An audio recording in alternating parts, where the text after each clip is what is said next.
You put out this report this week that I found fascinating, where you were looking at the technical demand from foreign investors into U.S. credit, and you really homed in on investment-grade credit as possibly being most vulnerable to setbacks next year due to withdrawal of foreign interest. Please explain. Sure. So the foreign bid has been massive into U.S. investment grade over the last 3 years.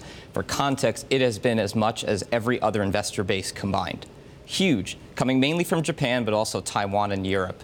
But the issue is that a lot of these companies will hedge their currency risk when making these bond investments. So take a 3% U.S. investment grade yield, you now knock it down to 1% after hedging costs. That hedging cost a couple years ago was non-existent. Even in early 2016, the foreign buyers really saved the credit market by stepping in.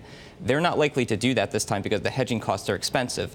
They're not giving up, to be clear. They're reaching. So they're going for longer duration instruments. They're going down the cap structure. They're taking more risk. But it's a more volatile flow, and the hedging cost is only likely to get worse. We think the hedging costs will go up to 3% by the end of the year. So that means basically that you have to pay 3% of all of your money. So if you get a 3% yield on the instruments you're investing in, you're getting nothing. That's right.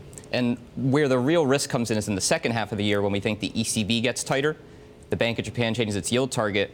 You're going to be looking at long-duration bond yields and JGB yields at 1.5%. And I think these investors will start to, on the margin, shift away and also, to be honest, shift a little bit toward emerging market credit. I have to wonder, there's been so much money that's flooded into investment-grade bonds that we've been tracking all year. The focus has been on high yield as the risky spot. People look at the riskier assets, and yet often the crises happen in assets that are perceived as safe.